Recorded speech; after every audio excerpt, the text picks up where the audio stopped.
appropriate that today is April 11th. April will always be a bittersweet month for me, and the month that led me here to this stage.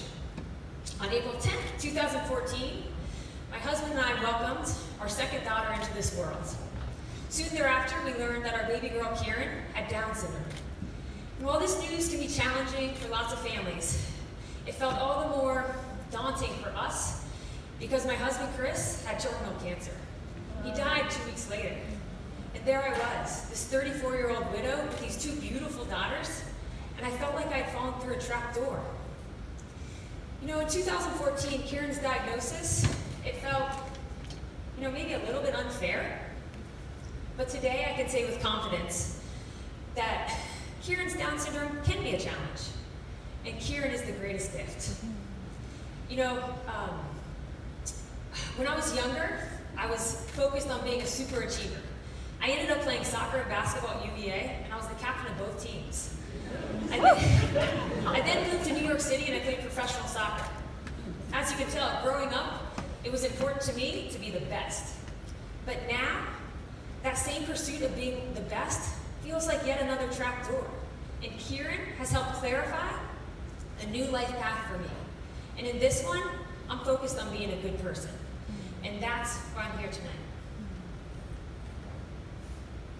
Kindness Cafe and Play will be a nonprofit coffee shop in Charlottesville that will employ people with cognitive disabilities. We'll serve excellent coffee, delicious food, and we'll create a space in Charlottesville unlike any other, where people with and without disabilities interact as peers. It will absolutely change the life of these two young men behind me, as well as their families. It will provide employment for a population of people who nationwide are unemployed or underemployed at a tragic rate of 70%. It will also create a sense of belonging for the same community of people who historically have been rejected and ignored. However, I am not here tonight to convince you that Kindness Cafe and Play will be good for these two wonderful young men. I'm here to tell you that I'm starting Kindness for all of you. I'm creating a space where Max and Crosby and other adults can remind me and remind you of what it means to be human, to remind us of our most common values of kindness and community. You see, in this world that often feels like a race, generally speaking, people with cognitive disabilities are not interested in finishing first. They're less likely to seek status, they're less likely to seek power, and they're more inclined to value relationships.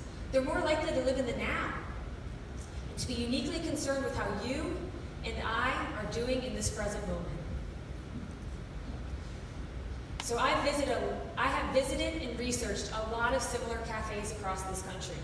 And the good news is we don't have to wonder about the financial viability or the positive impact of this future cafe. We have successful models all around that are shouting at us, Charlottesville ought to be next. So with your vote, I can hire these first two team members for their benefit, but also for your benefit. So as a community, let's commit to valuing the gifts in all of us, and let's commit to kindness. Thank you.